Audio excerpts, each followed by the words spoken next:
एक बार फिर नाज़रीन आपको खुदावंद यीशु मसीह के नाम में सलाम पेश करते हैं और खुशामदीद करते हैं। फिर से उसी प्रोग्राम को वहीं से कंटिन्यू करेंगे। लास्ट में हमने जहाँ पर इख्तिताम किया था खुदा की खादमा एमी कारमाइकल के जी। बारे में हमने बहुत खूबसूरत गुफ्तगू की और बहुत सारी चीज़ें हमने सीखी भी, आपस में डिस्कशन भी की। अब बात करते हैं उनके अगले स्टेप की तरफ चलते हैं।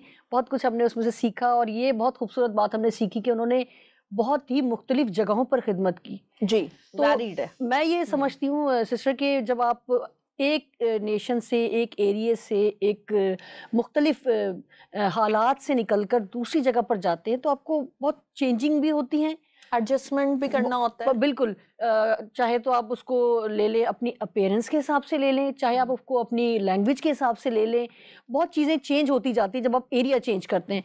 तो क्या उन्होंने भी कोई ज़बान बाकायदा सीखी थी ताकि उनको ये चीज़ें करने में आसानी हो? जी, जब एमी कारमाइकल जो है जापान के बाद जो है जब वो आ गई 15 महीने के बाद वो आ गई थी वहाँ पर, तो उन्होंने सुना कि जो है भाई खदमत के दरवाजे जो है वो खुले हुए इंडिया में, और इंडिया को जो है क्राउन ज्यूअल जो है वो कंसिडर किया जाता था। लेकिन एमी का फोकस ये नहीं था कि वो क्राउन ज्यूअल जो है वो है, लेकिन एमी का फोकस ये था कि खुदा जो है वो दरवाज़ा खोल रहा है। और जब उसे ये चीज़ जो है उसने इस चीज़ को फील किया कि हाँ खुदावन ने मेरे लिए दरवाज़ा खोला है, तो शी वाज रेडी।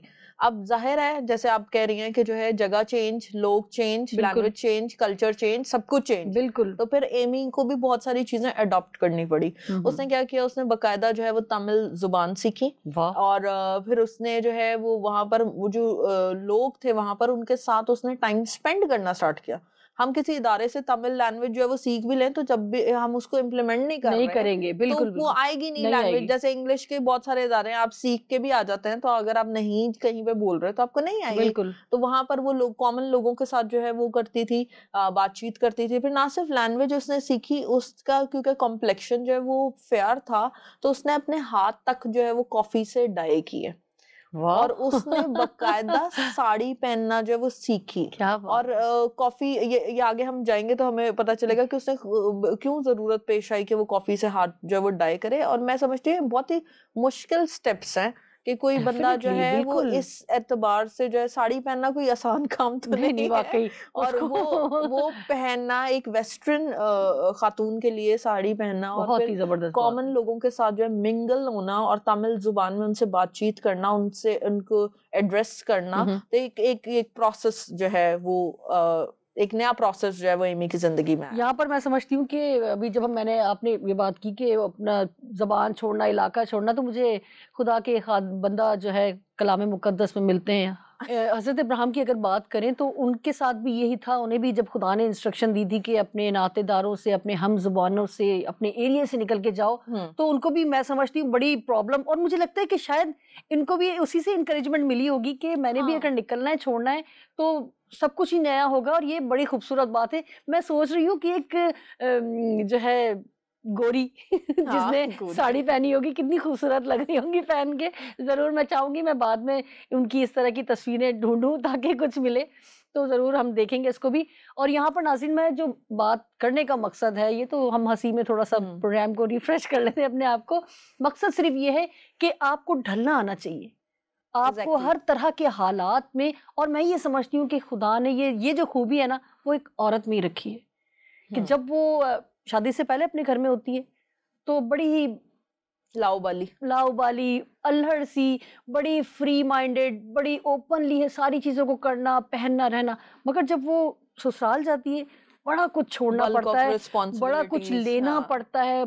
मैं कहती हूँ बिल्कुल चेंज हो जाती है वो। और जब उसके मायके वालों को पता चलता है इतनी तब्दीली, तो वो हैरान भी होते हैं और खुश भी होते हैं कि हमारी बेटी ने हमारी इज़्ज़त रखी और उसने अपने आप को उस हालात में ढाल लिया। बिल्कुल। तो ये मैं समझती हूँ कि एक औरत ही है जो ये सारी चीज़ों को रिसीव भी करती है और ढल भी जाती है। और ये हमारे पास एक बहुत ज़बरदस्त मिसाल है इस खातून की। यहाँ पर सिस्टर मैं चाहूँगी कि हम प्रोग्राम को थोड़ा-सा आगे बढ़ाते हैं कि थॉमस वॉकर के साथ उन्होंने खिदमत की। जी। उसके बारे में भी ज़रूर बताएँ और ये भी बताइएगा कि किस तरह से उन्होंने प्रोस्टिट्यूट जो लोग होते थे, किस तरह से उनके लिए उन्होंने एफ़र्ट किया और क्या-क्या किया? ये ज़रूर हम जानना चाहेंगे। जी, यहाँ पर यह है कि जब एमी जो है इंडिया में गई, तो वहाँ पर थॉमस वॉकर और मिसेस थॉमस वॉकर जो है उनके साथ इन्होंने रफ़ाकत की और उन्हीं के घर में ये ठहरी। और थॉमस जो है वो एक ग्रफ मैन था, लेकिन वो बहुत ही कमिटेड क्रिश्चियन था। तो हम शुक्र करते हैं खुदावंद का ऐसे लोगों के लिए जो मददगार के तौर पर खड़े होते हैं और जो आपकी जो खिदमत में असिस्ट करते हैं। यकीनन एमी कारमाइकल के लिए भी अकेले तन तनहा तो खिदमत नहीं होती, हमें मावन मददगार लोगों की जरूरत होती है। बिल्कुल। तो यहाँ पर ये फैमिली थी जिन्होंने अपने दिल के दरवाजे, अपने घर के दरवाजे जो है वो एमी के लिए खोले। और फिर एक दिन ऐसा हुआ कि एक बच्ची जो है, प्रीना नाम है उसका, और वो जो है वो भागती भी आई और इनका दरवाजा जो है जोर जोर से बजाने लगी। और जब जोर जोर से बजाने लगी तो एमी ही जो है उन्होंने दरवाजा खोला, और जब खोला तो वो लड़की चिल्ला रही थी कि मुझे बचा लो, मुझे उनसे बचा लो, मुझे बचा लो, वो लोग मुझे ले जाएंगे, मुझे बचा लो। तो एमी बड़ी परेशान हुई, उसने उसे घर में लिया, उसको तसल्ली दी, पानी वानी दिया, रिलैक्स किया उससे, और फिर उसने पूछा कि क्या हुआ है आपके साथ। तो प्रीना ने उसे बताया कि मेरी माँ जो है वो चाहती है कि मुझे जो है वो स्लेव बना के या गुलाम बना कर जो है, खुदा का गुलाम बनाकर जो है वो मुझे टेंपल में दे दे, यानी कि एक मंदिर में दे दे। तो ये चीज उसके लिए बड़ी जो है वो अनबियरेबल है, क्योंकि प्रीना जानती है कि वहां पर जो है बिहाइंड द सीन जो है वो कुछ और हो रहा होता है। वहां पर जो है जो वहां के मंदिर के पुजारी हैं वो जो है ऐसी लड़कियों के साथ ज्यादती कर रहे होते हैं, और वहां पर एक प्रोस्टिट्यूशन का पूरा अड्डा है। तो वो जो है वो उसको नहीं देना चाहती थी, मतलब प्रीना वहां पर नहीं जाना चाहती मतलब इस थी। बात का इल्म उसकी मामा को नहीं था, वो बच्ची को था। उसकी माँ को भी बकायदा इल्म होगा, लेकिन ये क्योंकि कास्ट सिस्टम में चले हुए थे, तो ये जो है कास्ट सिस्टम ये होता था कि हमने अपना बच्चा नजराने के तौर पर देना है, तो हमने आगे उसके खुदाओं साथ को क्या हो रहा चढ़ाना है वो। हाँ, मतलब देवता को खुश होना चाहिए, तो देवताओं के आगे हमने औलाद को चढ़ाना है। तो ये जो है ये खतरनाक चीज थी जो है जो, और पुरीना जो एमी कारमाइकल जो है उसका दिल जैसे बहुत ज्यादा मूव हुआ, और उसने जो है वो प्रीना को जो है वो हक किया, और उसने ये चीज दिल में उसी दिन ठान ली कि do something for these girls. और जब उसने जो है इस चीज को एक्सेप्ट कर लिया, रिसीव कर लिया, तो फिर वो सोचने लगी कि हाउ, मैं कैसे करूंगी, अब मैं क्या करना है। तो उसने ना सिर्फ जो है एक इदारा प्रॉपर स्टेब्लिश किया इनके लिए, बल्कि उसने जो है और ज्यादा इसकी जो है उसने मंदिरों से बच्चों को जो है वो चुराना शुरू किया, वो बच्चों को लेके आती गई, क्योंकि जब जब पिक्चर आपके सामने क्लियर है, आपको पता है कि वो जो बच्चे उनके जो है उनका कोई मुस्तकबिल नहीं है। तो इसके पास 11 साल की बच्चियां भी थी, इसके पास कुछ चंद महीनों की बच्चियां भी थी, और फिर इसके साथ एक ग्रुप ऑफ पीपल जो है वो अटैच हुआ, जो इसको हेल्प करते थे, जैसे गाइड करते थे। और यहाँ वो जगह है जहाँ पर मंदिर में जाने के लिए उसको अपने हाथ जो है वो कॉफी से डाई करने पड़े थे, ताकि जो है वो डिस्गाइज करके अपने आप को जाए, ताकि लोग उसको पहचान ना सके, और वो जो है वो एक वर्शिपर के तौर पर ही जाए। लेकिन ये कितनी खौफनाक हालत है कि अगर किसी मजहबी जगह पर जो है वो इस तरह की चीज हो रही हो, और वो खुद भी जो है एमी ये कहती है कि जो है मुझे बड़ी हैरत हुई इस बात की कि वर्शिप नहीं है, वहां पर एक टॉर्चर है, और जो है देवताओं को पेश करना, that is not exactly good. तो वो जो है वो प्रीना जो है वो उसकी पहली बच्ची जो थी, जिसको उसने आजाद करवाया वहां से, और उसके बाद जो है स्लोली ग्रेजुअली बच्चियां फिर बच्चे भी उधर आना शुरू हुए, और इसने जो है इसकी खिदमत ने एक टर्न लिया। पहले वो खिदमत मिशनरी की थी, इवेंजलिज्म था, और इधर जाना उधर जाना, चूहों के साथ रहना, और जो हर तरह से मुतासर। लेकिन अब ये इंडिया में आके पूरी इंटायरली खिदमत जो है वो चेंज हो गई। बहुत ही खूबसूरत बात है, और ये बहुत ही दुख की बात थी कि मजहबी जगहों पर अगर इस तरह से होगा तो there is no hope then. बिल्कुल, ये बहुत ही, मुझे तो सुन के बहुत ही दुख हुआ है कि खुदा ऐसे लोगों को अक्ल दे, और ये सारी रस्में, ये सारी जो मैं कहूँगी गुनाह की रस्में हैं, इसको खुदा जो है उनकी आंखों को खोले, जो पता नहीं कब से चली आ रही हैं, और वो मजबूर है शायद इसको करने के लिए कि उनके आबाओ अजदाद करते आए हैं, तो हमने भी इसको कंटिन्यू करना है। तो खुदा करे कि हम ज़रूर इसको अपनी दुआया जो हमारी टीम है उनके साथ हम ज़रूर शेयर करेंगे कि खुदा करे ऐसी रस्में सारी की सारी जो इब्लीस की तरफ से हैं वो रद्द हों, और खुदावंद यीशु का नाम जो है वो जलाल पाए, और ऐसी खादमाएँ जिन्हें खुदा ने बहुत ही ज़बरदस्त खिदमत दी है, ऐसी और खुदा बेटियां इस दुनिया में आएं, ताकि सामने आएं और जी। इस तरह की चीजें बंद हो सकें।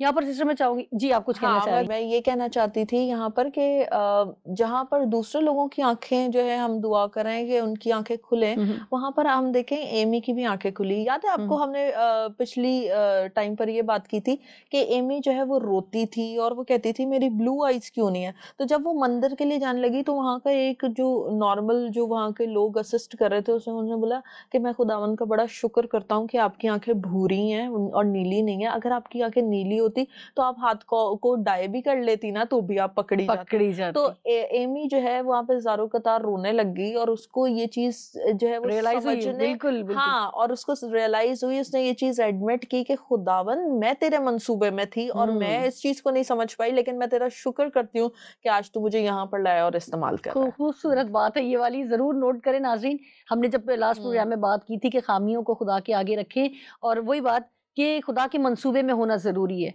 तो आपके पास जो कुछ भी है, एक टाइम आएगा कि आपको रियलाइज होगा और खुदा खुद आपको बताएगा कि ये किस लिए मैंने तुम्हारे अंदर ये चीज को रखा, ताकि वक्त पर इसे जाहिर कर सकूं।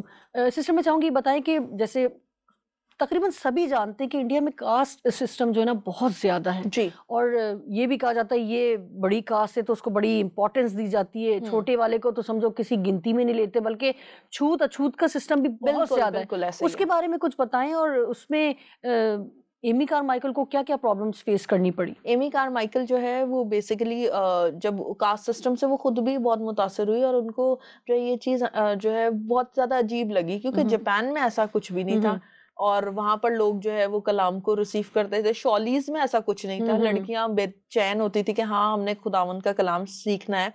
लेकिन यहाँ पर हम देखते हैं कि इंडिया में जो है लोग जो है वो जात पात के चक्कर में कि नहीं भाई वो ऊंची जात है वो निचली जात है, इसमें तो शादी भी नहीं हो सकती।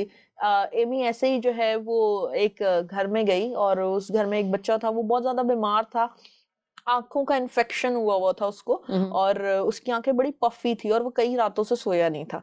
तो एमी जो है उसने जो है उसके वालिद से और उसकी माँ से बोला कि आप इसको जो है वो डॉक्टर के पास लेके जाएं, इसकी आंखें बहुत पफी हो रही हैं। और वो बच्चा सिर्फ रोता था और वो कुछ नहीं करता।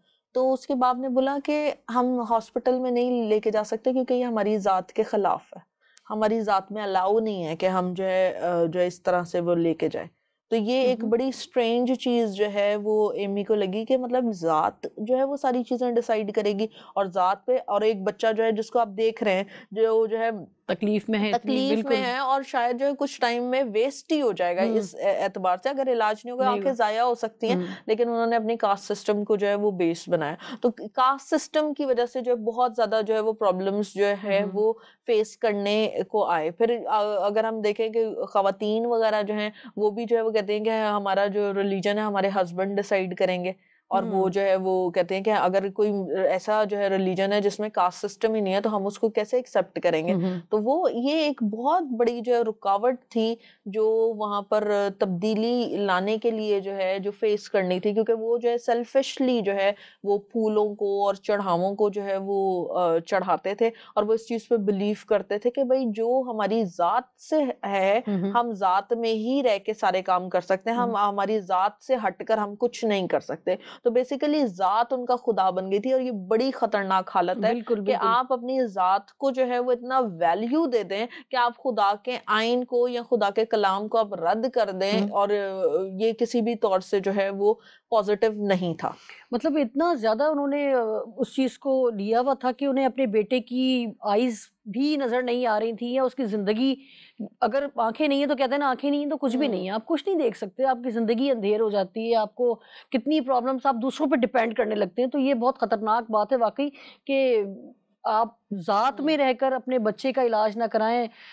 खुदाया ऐसे लोगों को अकल दे और ये सारी चीजें खत्म हो, ऐसे ही हम दुआ करते हैं। सिस्टर मैं चाहूंगी और कोई उनके साथी जिनके साथ उन्होंने खिदमत की, जैसे मैंने भी थोड़ा सा पढ़ा था, आपने भी मुझे बताया पुनमल के साथ उन्होंने खिदमत जी। की, तो आम रवैया औरतों के साथ क्या होता था उसके बारे में कुछ बताएं। बेसिकली हम देखते हैं पूनामल इनकी फ्रेंड थी और ये एक बंदी कहते हैं एक गाड़ी को, एक व्हीकल है जिसमें जो है 4 पहिए होते थे और 2 जो है बैल आगे जुते होते थे। तो उसमें जो है ये दोनों जो है वो बैठकर जो है वो जाती थी, सफर करती थी, बहुत सारे गांव देहातों में जाकर जो है वो वहां पर जो है अंजील की बिशारत देती थी और कलाम सुनाती थी। तो हम ये देखते हैं कि जब ये कलाम सुनाती थी तो औरतें जो है वो रिसीविंग पे तो वो आना ही उनके लिए जो वो बहुत मुश्किल होता था। इनफैक्ट एक बच्ची है जिसने जो है ना यीशु मसीह को कबूल कर लिया और उसने जो है ये बात को एडमिट कर लिया कि हाँ मैं जो है उसे अपना निजात दहिंदा मानती हूँ, और फिर उसके बाद वो इनके हमराही जो है प्रोटेक्शन के तौर पर जो है वो चली गई, क्योंकि वहां पर सिचुएशंस ऐसी नहीं होती थी,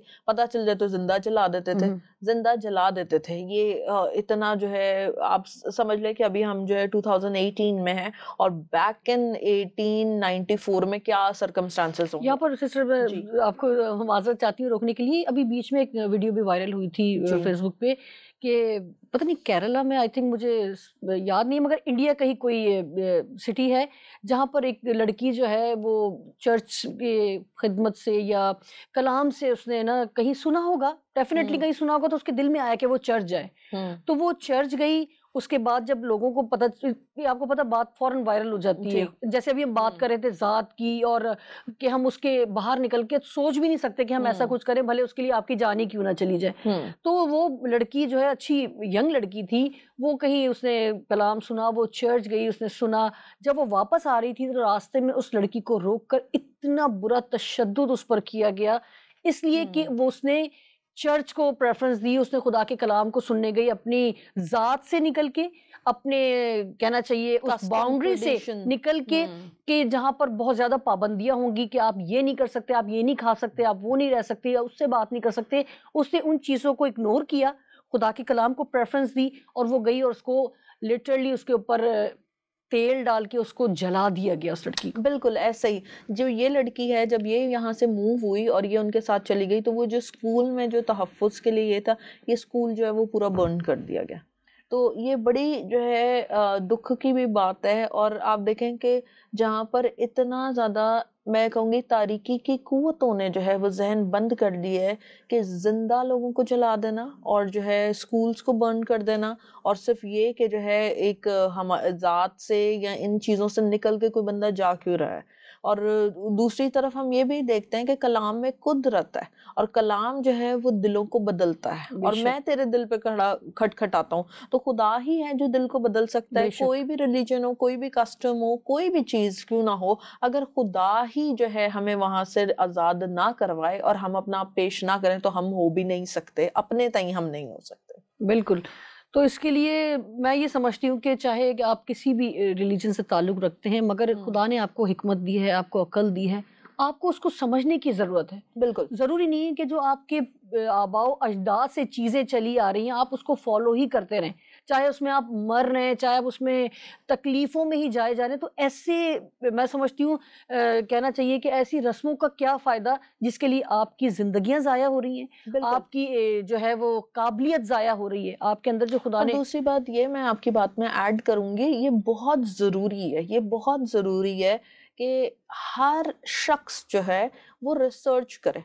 आप कलाम मुकद्दस में लिखा है, कलाम मुकद्दस में तहकीक करो, ढूंढो। तो आप किसी भी मजहब से क्यों ना हो, आप सर्च करें, आप फाइंड आउट करें कि आया जो आप फॉलो कर रहे हैं उसमें किस हद तक सच्चाई है, आया इसमें जो है ये चीज़ें आपको जो सेटिस्फाई कर रही हैं, क्या ये तजाद है, क्या ये सारी चीज़ें जो है वो एक तरफ आप एक रुख में आपको लेके जा रही हैं। तो ये बहुत इंपॉर्टेंट है कि हम जो है वो ढूंढें। लिखा है कलाम मुकद्दस में, ढूंढो और तलाश करो। तो जब हम खुदा को ढूंढते हैं जिसने हमें अपनी सूरत और शबीह पर जो है वो पैदा किया, जिससे हमारे माँ बाप से ज्यादा जो हमसे प्यार करता है, तो जब हम उसके सामने हमारी क्लियर पिक्चर के साथ हम बैठते हैं, हाँ खुदावन हम चाहते हैं कि तू मदाखलत करे, हम तुझे जाने, तो वो यकीनन ऐसे मौके, ऐसे लोगों से आपको मिलवाता है जहाँ पर आप जो है वो नजात पाएं और हकीकी नजात पाएं। बिल्कुल। मगर मैं समझती हूँ सिस्टर के ये तहकीक करने वाली जो जरासीम है ना वो ख़त्म होते जा रहे हैं, और लोग सिर्फ सुनी सुनाई पर और या कहीं से कोई कोट पढ़ लिया, कहीं से कोई एक लाइन आपने पढ़ ली और उस पे ही आप जो है ना भरोसा करके बात करते हैं, ये गलत है।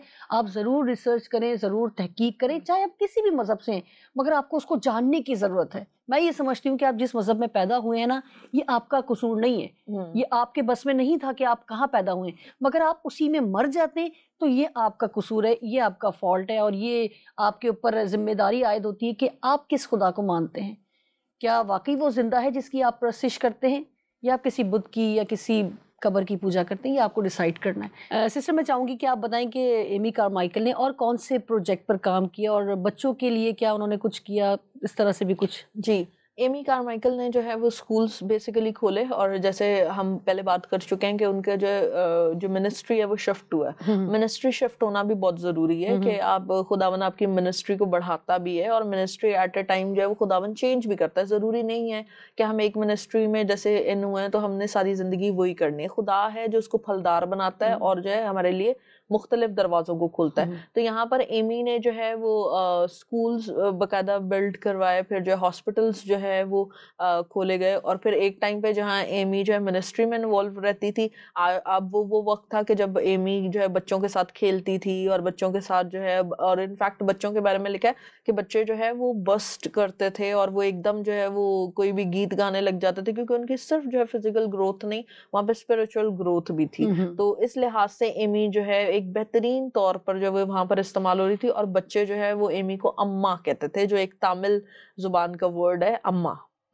जिस तरह सिस्टर आपने बताया था कि वो काफ़ी बीमार भी रही थी जी। और प्रॉब्लम्स भी रहीं, तो ये 60-65 के बाद उनकी खिदमत किस तौर पर रही और आखिरी अय्याम में उनकी खिदमत का क्या दौर था और किस तरह से, क्या वो थक गई थी, छोड़ दी, कुछ इस तरह से?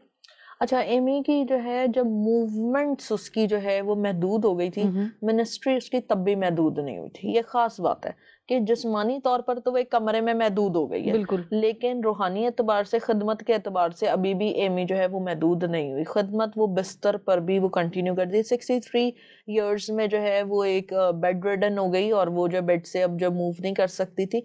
20 इयर्स वो बेड से जो है वो मिनिस्ट्री की बुक्स लिखती रही हैं, क्या और बात जो है 20 इयर्स में बहुत सारे लोग उनके पास आते थे जो नई जगहों पर जाके खिदमत कर रहे होते थे, वो उनसे सलाह लेते थे, वो एज अ काउंसलर उन्हें गाइड करती थी। और ये जो लास्ट का जो उसका टाइम फ्रेम है, ये बहुत ही इफेक्टिव जो है वो हुआ। गो के हम लोग बाज़-औक़ात ये कहते हैं कि हम नहीं कर सकते, या हम कभी-कभी ऐसा होता है कि ज़िंदगी में ऐसे नशेबो फराज आते हैं जहाँ पे आप हो सकता है पैरालाइज़ हो गए हो, आपको हो सकता है कुछ भी, कोई भी चीज़ हो सकती है, एक्सीडेंट भी हो जाते हैं, हुँ, बहुत हुँ। सारी चीज़ें। लेकिन उन सारी चीज़ों में हम ये भूल ना जाएँ कि खुदा जो है अभी भी कंट्रोल में है। तो खुदा जो है एक मनफ़ी चीज़ को भी, खुदा बुराई में से भी भलाई पैदा कर सकता है अगर हम बेशक। जो है उसको पेश करते हैं। तो हम यहाँ पे देखते हैं कि एमी ने अपनी उस हालत में भी खुदावंद पर मुकम्मल हुँ, इन्हिसार हुँ। किया, भरोसा किया, और उसने अपने हर स्किल को, लिखा है ना कलाम में कि वो जो कि उसने हर एक को उनकी लियाकत के हुँ, हुँ। मुवाफ़िक तोड़े हुँ, दिए। हुँ। तो हर तोड़े को जो है